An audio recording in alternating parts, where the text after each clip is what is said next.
Chapter 2 Anticipate. Welcome.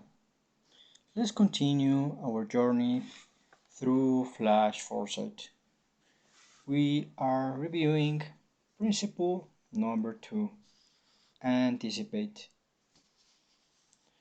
On the morning of December 26, 2004, the Earth was rocked by one of the most powerful earthquakes ever recorded. With a ferocity that caused the entire planet to vibrate measurably, the quake spawned a series of catastrophic tsunamis in the Indian Ocean that slammed into the shores of 15 countries and killed nearly a quarter of a million people. It was then the deadliest natural disaster in recorded history, and nobody saw it coming, or at least almost nobody.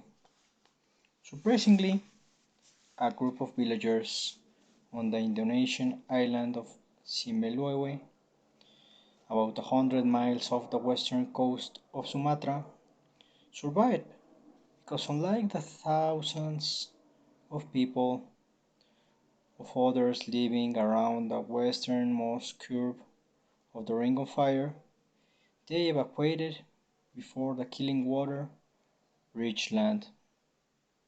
So did a Scottish biology teacher named John Croston, who was vacationing with his family at Kamala Bay on Phuket Island, Thailand. And so did a 10-year-old British schoolgirl named Tilly Smith. Croston happened to be out in the ocean swimming that morning when he saw something that made him get out of the water, grab his wife and daughter, and persuade a hotel shuttle bus to turn around and take its passengers to high ground, picking up a handful of Thai women and children on the way. Tilly Smith was vacationing at Mai Khao Beach, some 15 miles to the north, when she saw the same thing Croston saw. The girl told her parents, who passed the warning on to others. As a result of Tilly's insight, the beach was completely evacuated by the time the tsunami reached shore, one of the very few beaches on the island, with no reported casualties.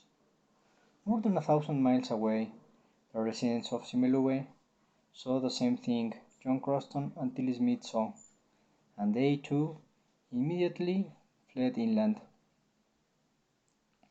Of the 83,000 people on the island, only 7 died.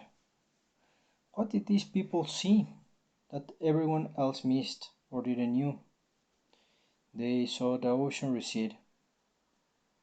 One of the telltale signs of an impending tsunami, as Tilly had learned in her geography class back in England a few weeks before, is a sudden pulling back of the water edge, the ocean versions of sucking in a breath before exploding with a blast of destruction.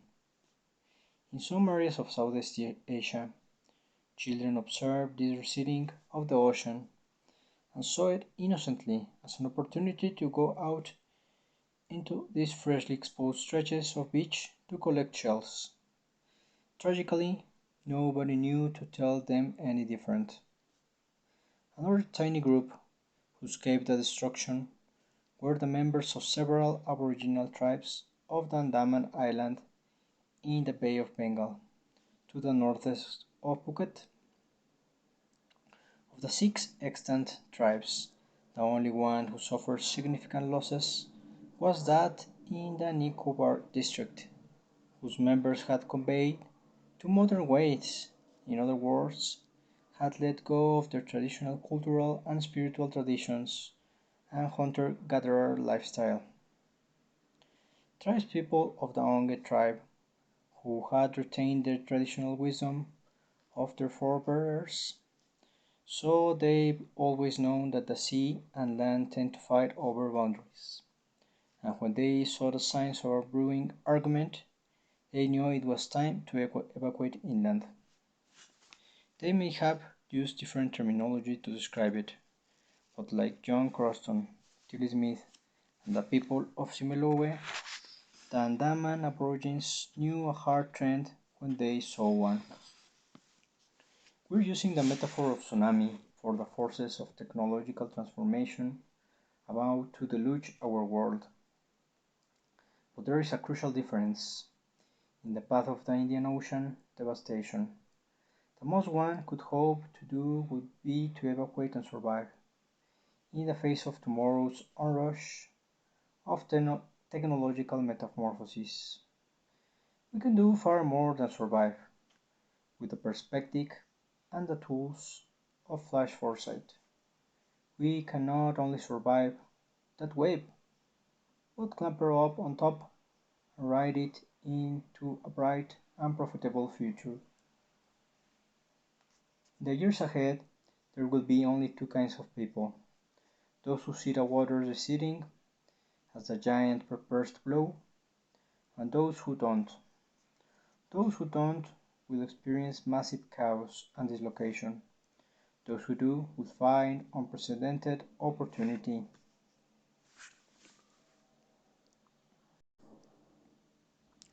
Change from the inside out. Agility has been quite a buzzword lately in corporate circles, leadership, development, etc. Customer needs are changing so fast, goes the conventional wisdom. The competition and the marketplace are changing so fast. Everything's changing so fast that if you want to survive, you need to be incredibly agile. Maybe 20 years ago, not anymore. Agility was a reason to survival strategy during a time of rapid change, like the 1980s, 1990s, and perhaps even the 2000s. But today the pace of technological change has gone beyond rapid. Change has become simply too fast for even the best reaction time to be fast enough. By the time the wave arrives, it's too late. It's certainly better to be agile than sluggish, but no amount of agility would have saved anyone from the Indian Ocean on December 26, 2004. It was not agility that saved John Croston or Tilly Smith or the Andaman Aborigines. It was anticipation. Another popular buzzword in the 90s was proactive, the quality of taking responsibility for what happens in one's life as opposed to letting oneself be at the mercy of external influences or circumstances. It wasn't a bad concept for the late 20th century. It's certainly more effective to be proactive than to be reactive. But in the 21st century, being proactive has outlived its usefulness. It's too late to be proactive. We need to become preactive. The dictionary defines preactive as being take charge, energetic, driven, bold, dynamic. Those were fine leadership traits for the last few decades. In practice, being proactive typically looks like this. Don't wait, do something now, take action. But do what? How do you know the action you're taking is the right action? Being proactive is an attempt to solve today's problems before they grow worse. And that's not good enough. We need to solve tomorrow's predictable problems, and we need to solve them before they happen. We don't just need to take positive action. We need to take positive action that anticipates future known events. To be proactive, to anticipate.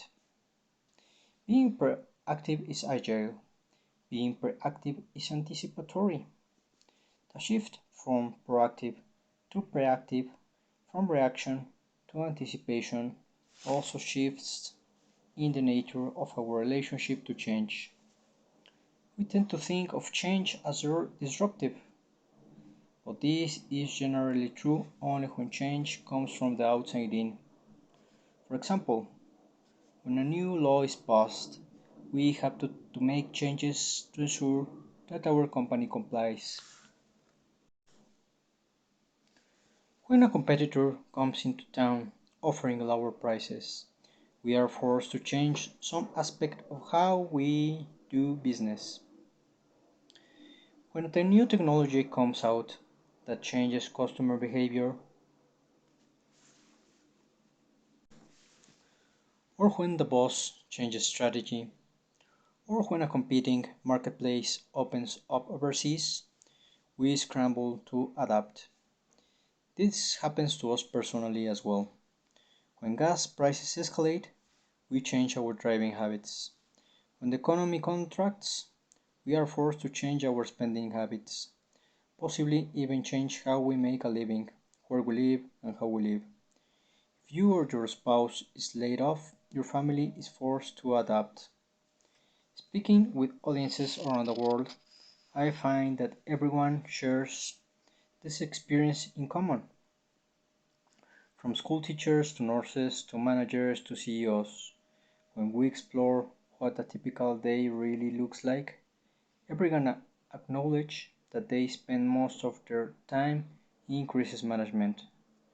Whenever change comes at us from the outside in, we are forced into a position of reaction, of putting out the latest fires. And those fires are coming at us faster and faster, which is why the idea of agility has become so compelling.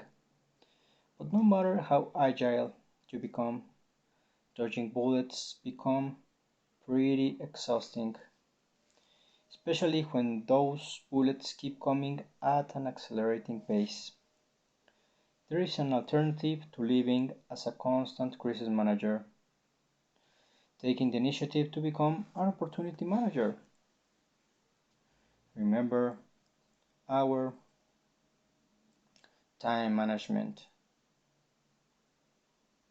model, in which when we organize ourselves, we tend to be more present, more energetic at certain times, and be open and be more active to opportunities when they arise. You know what they say about problems. A problem is an opportunity in disguise. But that is typically not true, because by the time we know we have the problem, it's too late to turn it into any kind of opportunity. The wave is traveling too fast. A problem is only an opportunity if you see it before you have it. Being proactive means putting yourself into opportunity mode, looking at problems before they occur, and then preventing them from happening in the first place. It means instead of reacting to change that happens from the outside in, creating change from the inside out. Change from the outside in is typically disruptive. Change from the inside out is purposeful and constructive. Inside out change, proactive change, opportunity managing change is where growth comes from, both personal growth and organizational growth. This is the kind of change that allows you to direct your future and seize your destiny. And the only possible way to operate in that kind of change is by becoming anticipatory. Not far from where I live, there is a railroad crossing with an old wooden sign with three words on it. You've probably seen one like it. It says, "Stop, look, and listen." That's excellent advice.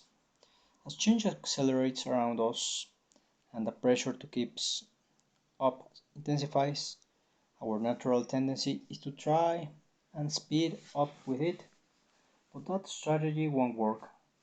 Rather than try to speed up even more, we need to slow down, we need to stop, and we need to think or reflect. Stop for a moment. Put all your current problems aside and make the decision that you are going to devote a little time on a regular basis to becoming an anticipatory individual or organization. If you work within a company or other organization, decide that you are going to become an anticipatory organization. Once you have stopped the action, gotten clear on the need to be proactive, and made your decision to become anticipatory, then look, take a look into the visible future and ask yourself this question: what are the problems I am about to have? What problems are you not having today, but will have in the next 3 to 6 months, the next 1 to 3 years, the next decade? Those are the problems you need to solve. Shift your focus from solving one only today's problems. The only way you can possibly get ahead of the curve is to solve tomorrow's problems today. In other words, solve them before they happen, so that you never have them in the first place. And once you have taken your long look into the visible future, then listen. Listen to what your intuition is telling you about those future problems and ways you might approach them.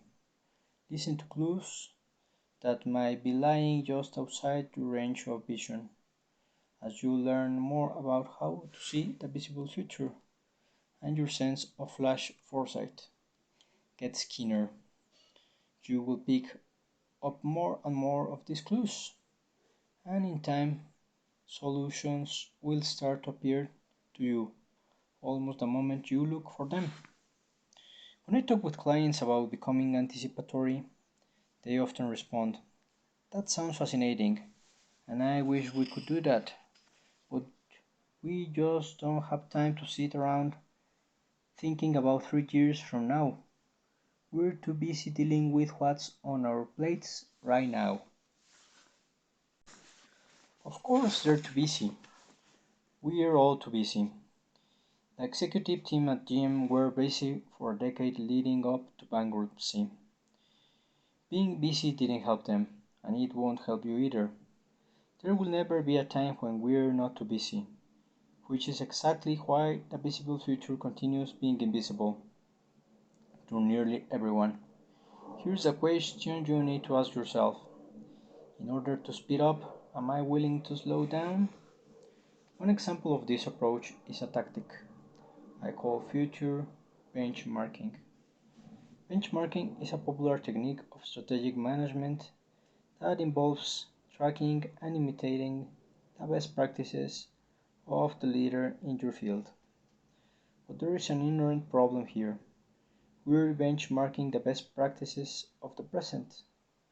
By the time we reverse engineer it, copy it, and implement it, it will be obsolete, because change is moving forwardly so rapidly. We'll always be playing catch up, and in the accelerating environment of the 21st century, catch ups is a fool's game. There is no advantage to keeping up.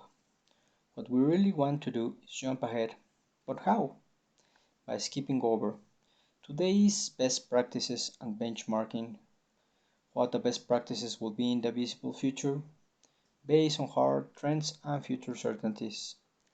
Let's say you're a manufacturer. You look around and see that Toyota's lean manufacturing approach is the best model around right now, so you say, let's copy that. But it may take you 4 or 5 years to successfully copy what Toyota is doing.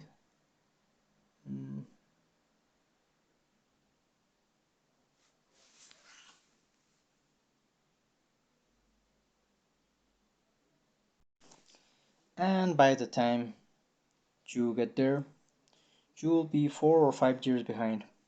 And these days, 4 or 5 years is a lifetime. So what do? Instead of looking at what Toyota is doing today, let's ask ourselves, based on the hard trends, what is our best projection of what Toyota will be doing 4 or 5 years from now? Then We can base our entire strategy on emulating those best practices so we can become the leader of our field, instead of staying in a perpetual game of follow the leader. Wait a minute, you may be thinking, how on earth are we supposed to figure out what Toyota or anyone else is going to be doing 5 years from now? By fine tuning our knowledge of the hard trends, the only reason Tilly Smith was able to anticipate the coming tsunami was that she had learned precisely what signs to look for. That's exactly what we need to do.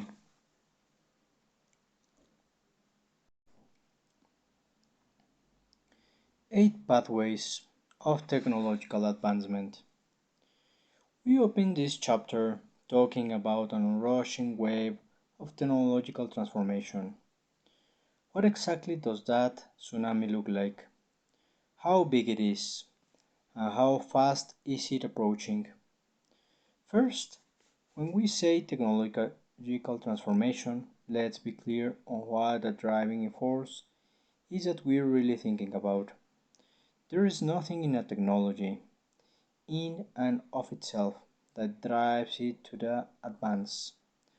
A bicycle doesn't seek to turn itself into an automobile.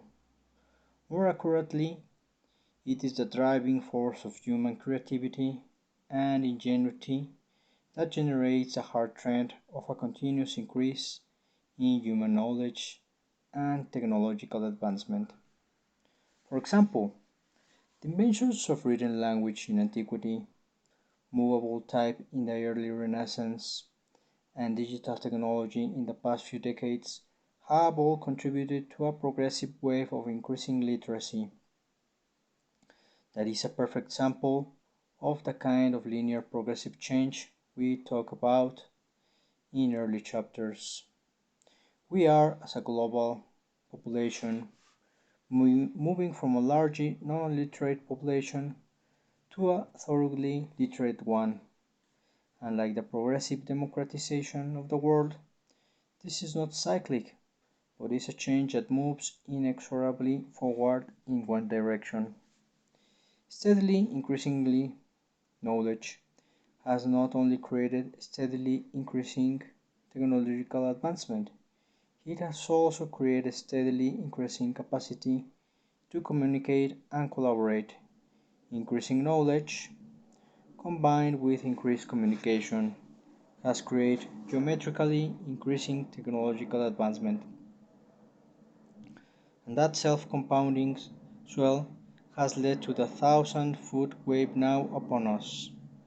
To get a clearer picture of the world ahead, it's helpful to see individual streams within that wave. The hard trend of technological advancement flows through 8 specific pathways, each of them a hard trend in itself. The 8 pathways of technological advancement. 1. Dematerialization. 2. Virtualization. 3. Mobility. 4. Product intelligence. 5. Networking. 6. Interactivity. 7. Globalization. 8. Convergence. It's not hard to imagine the primitive roots of these 8 pathways, going back hundreds and even thousands of years. For example, the move from carving letters into rock to scratching into papyrus and then onto paper is a good example of both pathway. The materialization and pathway mobility. Pathway networking was born with the development of the great global shipping lanes, then the railroads, telegraph and telephone. But even given their early roots, these 8 pathways did not become the pervasive driving forces of transformation they are today until the late 20th century. It took the power of the computer to breathe life into them. Since first arriving at this list of technology driving hard trends in the mid 1980s, I have presented it to thousands of audiences, and it has been fascinating to see how people have responded differently over the years. At first, some of these concepts seemed a little arcane or obscure to many. Not anymore. Today, they have all become everyday household realities. Yet still today, we have barely begun to experience their true power and scope. Pathway 1: Dematerialization. In the 1987 Oliver Stone film Wall Street, there is a scene around the midpoint of the film where Gordon Gekko, the uber-rich Wall Street raider, makes up his protege, Bud Fox, with a phone call. "Money never sleeps, pal," says the money mentor as he walks the exclusive Hamptons beaches, gazing at the gorgeous dawn and egging Fox on over his incredibly cool, no doubt incredibly expensive cellular phone. The moment was iconic, so much so that the line of dialogue was used in the title of the film sequel nearly a quarter century later. Yet to us, watching the scene from our vantage point, the scene seems a little ridiculous. That thing Gecko's holding to his ear looks to us like a cash register. Why? Because we've dematerialized our phones. We've literally removed most of their atoms. In the world of Wall Street 2, money never sleeps. The phones have become Bluetooth earbuds that are so small we don't even see them. And then we have the smartphones. As technology improves, we are reducing the amount of material it takes to build the tools we use, subtracting atoms from them even as we improve their capacity and performance. The computer, which soars in speed and memory, even as it shrinks its size, is itself a microcosm of modern technology. Like our telephones, our computers are getting smaller, lighter, more portable, more economical in terms of the material it takes to produce them, and softer in environmental impact. Laptops used to be several inches thick and weigh 6 or 7 pounds. Today they use a fraction of the material and accomplish far more than their ancestors and cost far less. Whatever you have, you can make it smaller, lighter, faster. That is, if you want to. On the other hand, we don't necessarily want to make everything smaller. And dematerialization doesn't necessarily mean miniaturization. For example, we have the capacity to make our cars much smaller, but we may not necessarily want that for all models. However, we do want them to be lighter, because then they use less fuel. How do you make something lighter? Dematerialize it. Pathway 2: Virtualization. Virtualization means taking things we currently do physically and shifting the medium so that we can now do them purely in a weightless representational world. The impact of virtualization goes way beyond the world of entertainment. An example of virtualization is simulation. As our technological capacity has increased, our ability to model incredibly complex physical realities in software and Internet simulations has grown to amazing proportions. Now we can test airplanes, spaceships, and nuclear bombs without actually building them, let alone detonating them in the case of the bombs.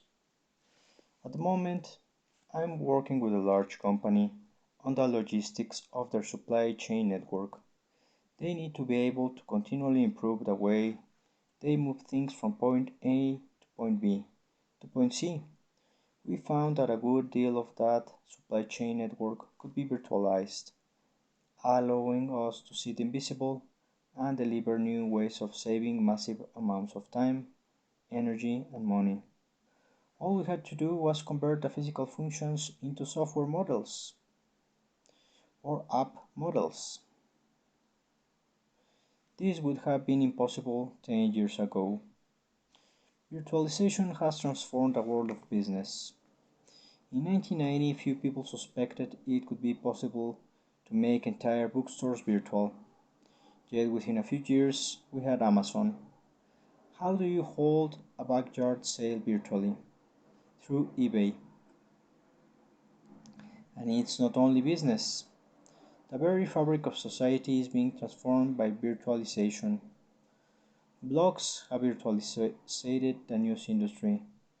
With Second Life, the popular online community, millions now live through the avatars of virtual selves or video games in virtual worlds, where they play virtual games, go virtual shopping, and interact with their virtual neighbors.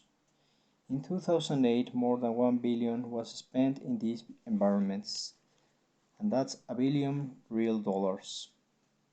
Virtualization is transforming our world in ways we're often not even aware of. Today, for example, the time lag from the moment the engineers at Toyota see a car in their minds to the moment it rolls off the assembly line is a mere 12 months. How can they possibly take a car from concept to completion in such a short time? Advanced simulation and virtualization. Remember those crash dummies were used to see on television? Today's newer generation of crash dummies are simulated along with the cars.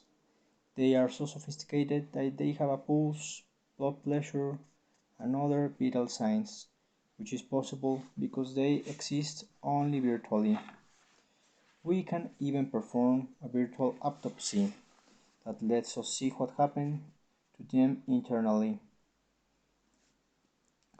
Boeing newest passenger airplane, the incredible sophisticated 787 Dreamliner, is far lighter, far stronger, far more comfortable, with better air quality and more normal atmospheric pressure and humidity than its predecessors, and it will have far better fuel efficiency and greater range. The 787 is composed of literally millions of parts. 10 years ago, building a plane like that would have been flat out impossible. But not today, thanks to advanced simulation and virtualization. Pathway 3. Mobility. When I was a kid, I used to visit my grandpa and grandma, who live in Texas, a tiny town 97 miles north of Dallas. It was one of those places that was so small you could put the now entering and now leaving signs on the same post. The town got its name in 1886 from its single telephone, which was located in Pete Hindman General Store. When phones later began showing up in people's homes, they were large wooden affairs that were stuck to the walls like built-in cupboards. By the time I was visiting Telephone Texas, most homes had desktop rotary phones, fairly heavy, black things made of bakelite, the first widely used industrial plastic, that were permanently tethered to the wall by thick black cords. In the 1970s, we started seeing different color phones and lighter phones, then modular jacks, so we could unplug our Princess phone and plug it into another room, then wireless handsets, so we could walk around the house, and finally the cell phones and smartphones that let us walk around practically anywhere while we talk. With the advance of wireless technology, along with progressive dematerialization, we are rapidly being deterred from everything. Our mainframe computers became desktops, then laptops, then palmtops, then cell phones. A few years ago, iTech introduced a computer keyboard that is simply a laser-generated image projected onto your desktop. That's a virtual, fully dematerialized keyboard. It's not really there, but there it is. I've seen a prototype of a little device that takes this one step further. It looks like a pen but has a little glass knob on one end that serves as a laser projector. Pop out the two recessed legs and it becomes a tiny tripod. Stand it on your desktop and flip a switch, and it projects a screen onto a wall and a keyboard on the desk. This pen is your computer, dematerialization plus virtualization plus mobility, and by the way, it's also your phone. The applications of increasing mobility are endless. In some parts of the world, you can buy a can of soda and pay for your parking space with your cell phone. And now, almost everywhere. Combining GPS, GIS, Geographic Information Systems, RFID, radio frequency identification, and presence, that is our ability to locate each other automatically through our communication devices, we are beginning to see a transformed version of mobile advertising. 10 years ago, our software and data all resided on our hard drives. Not anymore. Now we have cloud computing with web-based applications like Google, Docs, Salesforce, Outlook, Google Calendar, using software we tap into from distant servers and keeping our data on other servers, allowing our computers to act as clients, which means we can hop onto any computer anywhere to work on our term paper, check out appointments, check out clients, and much more. Traditional video conferencing for the few is shifting to full-fledged visual communication for everyone, as we added live video to every communication device, from our flat panel TV at home to our cell phones. Video conferencing has gone mobile and worldwide. We're finding ways to unhook ourselves from all the physical anchors in our lives, going mobile with our work, our play, our sports, our shopping, our everything, while some of us will no doubt continue to collect around the water cooler in office buildings. More and more of us are working at home or wherever we want on flexible schedules. Like our devices, we ourselves are no longer location bound. Information and multimedia communication have been set free, no longer confined to or trapped inside any one network or storage bank. The content now whirls about us like air, all the time, every second of the day. All we need is a wireless device in our hands to breathe it in. You may be thinking that mobile workers have been around for years. True, but the degree of mobility has changed, and the degree of practicality and productivity in a mobile context has been transformed. As we continue to raise the bar on what this means by adding high-definition streaming video, accurate speech-to-text, and other powerful new features, we will transform the very definition of mobility.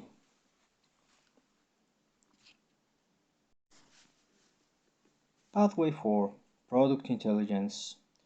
You're driving down the road, and a light blinks on your dashboard. One of your tires is about to go flat. Your GPS speaks up. Service station with an air hose in 3 miles. Take the next exit. How does your car know this? It's intelligent. It has smart tires and it's networked. That's the next pathway. It also knows you're low on gas, so it's routing you to the station with the best fuel prices too. In the 80s and 90s, as microchip technology became more practical and affordable, we saw an endless parade of consumer goods that suddenly had intelligent features, self-cleaning ovens, motion sensing porch lights, and so on. But that was only the warm-up. The degree to which we can now add intelligence to practically any product is about to transform our lives. The microprocessor offers an almost infinite number of opportunities to imbue a product with intelligence. It's not just your tires that will be intelligent. The road you're driving on it is becoming intelligent too. When I pull into a parking lot and lot tells me there's one space available on level 3, aisle 2, 4 cars up on the right, soon it will also be able to tell me the lot is full, but hang on, some people are unloading a grocery cart on level 5. Drive on up, their space will be free in a moment. We already have the capacity to build with smart cement and smart steel, with sensors built into them. Now we have the technology to make roads smart. Imagine a road telling you that there's a pothole ahead or a sinking forming. How can we do that? Simple. We use smart asphalt. We already have smart cement that will tell the highway department when the bridge needs to be repaired. Any tangible thing can be made smart. All you have to do is put a sensor on it and give it the ability to communicate through a network. Pathway 5. Networking. In the first years of the new century, the recorded music industry was rocked and nearly capsized by the waves created by a little company named after the 18-year-old Boston College student who started it, Sean Napster Fanning, along with its descendants, Crocster, Kazaa, and others. Napster pioneered a completely new form of music distribution. Rather than storing files in one central location and giving users access, Napster worked through a new technique called file sharing. Recording industry representatives striving to have the growing operation shut down were frustrated in their efforts to nail down the technology hub. No matter how hard they looked, they couldn't find its central location. That was because no such central location existed. As Gertrude Stein once famously remarked about Oakland, California, there is no there. The recording executives had massive money, size, power, and legal clout on their side. Napster and Crocster had networking. It was no contest. Prior to the invention and proliferation of telephones, we built such networks as the highways of ancient Rome, the shipping routes of Phoenicia and Great Britain, the railways of America. These networks connected us in space but left us still separate in time. Telephones were the first truly modern network, in that they allowed us to start intercommunicating at great distances in real time. We stay connected by our telephone network for generations. Then came faxes, email, instant messaging, cell phones, and text messaging, instant text messaging, etc. Today, the average American teenager is capable of carrying on a dozen texting conversations at once without losing the thread of any one of them. Napoleon was said to have routinely dictated as many as 6 different letters to 6 different secretaries at once. With real-time texting via laptop and cell phone, millions of American teenagers are now operating at twice the emperor's capacity. As networking increases in scope, speed, and accessibility, we also enlarging its meaning and application, working not only in the media of text, email, instant messaging, and voice, phone, but also in video and even 3D video. This acceleration is creating fascinating new capacities and unimaginably huge opportunities that we will see ahead. Pathway 6. Interactivity. During the 20th century, all our mass media were static. Then came the web. The web was dynamic, with hyperlinks that allowed us to click on content and immediately see more. That ability to interact with our media represented a gigantic leap that we were still just beginning to comprehend. As we continue the process of opening up all our media to become dynamic, we are gaining the ability to interact with everything. Picture this: you're watching a football game on television and you see a great play, but you can't quite get the angle on that fumble that you wish you could. Wouldn't it be great if you could actually go out onto the field and run around to the other side so you could see the whole play from a different angle? But wait, you can. We've been hearing about interactive television for years. Internet protocol television is the reason we're finally getting it. With IPTV and now streaming, you can be an active participant in events where you used to be only a passive observer. Interactivity is everywhere on the rise. This is why websites and social media such as Facebook, YouTube, Instagram, Twitter, now X are so popular.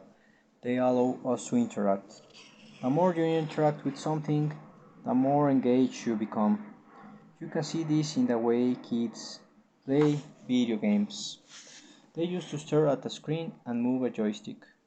Now they move through their game environments in three-dimensional virtual space, interacting in real time with other kids from other countries around the world. We're more interactive today than we were last year. We'll be even more interactive tomorrow. And it isn't just television and video games. From the days of Gutenberg onward, print has consistently been a one-way medium. A letter to the editor section of a newspaper or magazine could blossom into a moderately lively debate, but only at set intervals of time. Radio talk shows, with their entertaining calling feature, provided a type of interaction. But these were small flourishes that merely decorated that has always been an essentially one-way flow of information and opinion. No longer.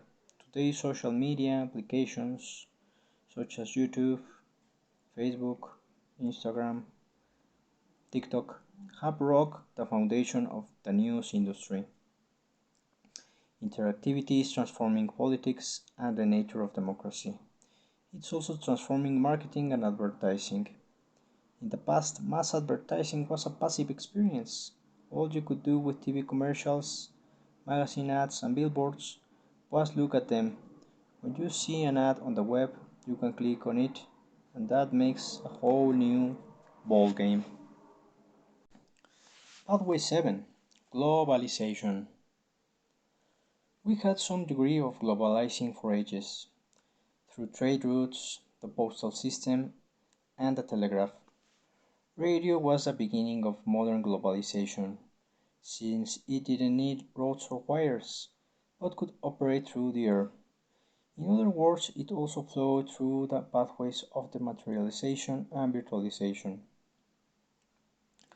But this pathway became a fully realized, truly transformational force only with the high-speed networks of broadband internet capacity. With the explosion of outsourcing and task-sharing software that enables us to easily spread even the simplest procedures around the planet, we have quickly grown familiar with the concept of globalization, but we are only beginning to grasp its true implications. Globalization doesn't apply exclusively to information. We are seeing the globalization of everything. For example, the globalization of economy. As economies become more interlinked with each other, we can no longer afford to blow each other up, because if we take one guy down, we wreck ourselves. This is why free trade is a critical element in the avoidance of war. No country that has a McDonald's within its borders has ever gone to war with the United States, because by the time they have a McDonald's, their economies have become so interlinked with ours, it would be costly and counterproductive to go to war. We may want to think about giving Ray Kroc a posthumous Nobel Peace Prize. These are degrees and levels of globalization. It's one thing to manufacture and sell products in markets throughout the world. It's entirely different things to customize them for difference in the various markets of the world. A Mercedes is a Mercedes no matter where you buy it. But when you buy a Toyota in Asia, it's different from the Toyota you'd buy in the United States. For one thing, the steering wheel is on the right and the car itself is smaller. Likewise, it's one thing if the members of your company board have passports with stamps from all over the world, and quite another when your board is composed of people who actually hail from those different parts of the world. In 2005, Sir Howard Stringer became CEO of Sony, giving the company a top executive who was not Japanese for the first time in history. As our company's board and staff composition globalizes, we reach a point where it won't matter where the company originated. The focus will be more on new job creation than the country of origin of the hiring company. In fact, companies won't be from anywhere, or to put it another way, they'll be from everywhere. This is not a political shift, nor will it be the result of some governmental or bureaucratic initiative. It's technological. We aren't globalizing because someone thinks we should. We're globalizing simply because we can. Technology makes the impossible possible, and when something becomes possible, we do it.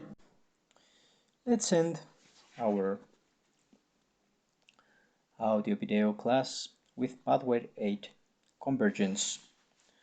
All of these pathways tend to overlap and interact, which only increases their acceleration. In fact, convergence has itself become a pathway of technological advancement. For example, entire industries are converging. Filling stations and convenience stores converged in the 80s. In the 90s, so did coffee shops and bookstores. Those were more mere 20th century convergences, though. Today it's really heating up. The entire industries of telecommunications, consumer electronics, and information technology are all converging and becoming, in essence, one big thing. There's also product convergence. Look at your smartphone. How many products have converged into that little thing sitting on your palm? The modern smartphone is an email device, a camera, a video camera, an audio recorder, a player, and so much more. You can do three-way calling on it, and because it has contact management and a calendar, it's also a complete organizer, a Swiss Army knife for the busy executive. The even smarter iPhone took convergence to another level, bringing a genuine web browsing experience with Google Maps, phone directories, and so much more, together with all the normal phone functionalities. So you could hunt for a restaurant, find it on the map, and dial it for a reservation, all on one device. Along with all that, plus email, camera, video camera, recorder, plus YouTube, WhatsApp, messaging, TikTok. It was a full-featured iPod, complete with Wi-Fi, music store, and with Spotify, and of course all the other apps. When I was a kid, the 1966 film Our Man Flint spoofed the James Bond craze by creating the ultimate ridiculous secret agent, Derek Flint, whose main tool was a Zippo lighter that sported 82 different functions, 83 if you went to light a cigar. These days, our cell phones have taken that secret agent fantasy and made it real.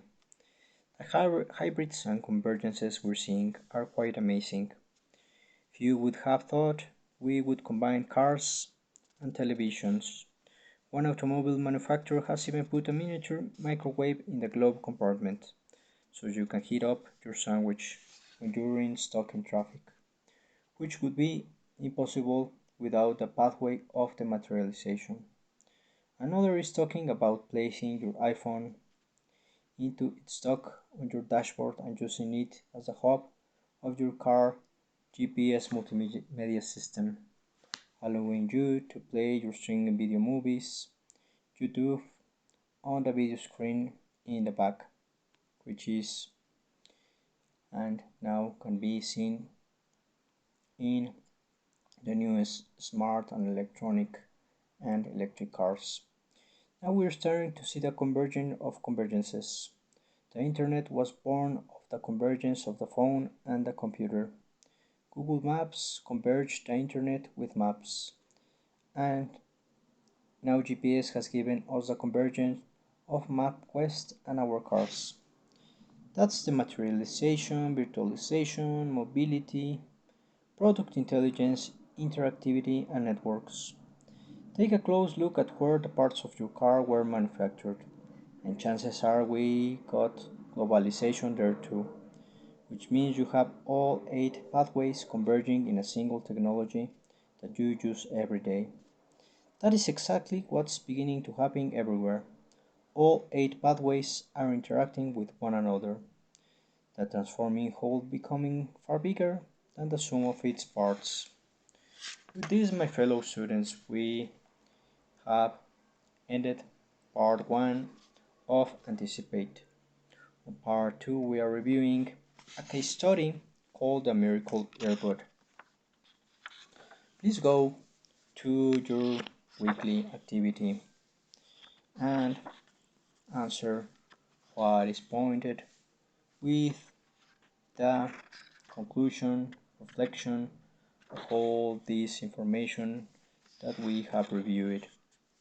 How are you going to use the 8 pathways to identify new business opportunities? Said this, thank you, and see you in part 2 of Anticipate with our case study, which is pretty interesting. Goodbye.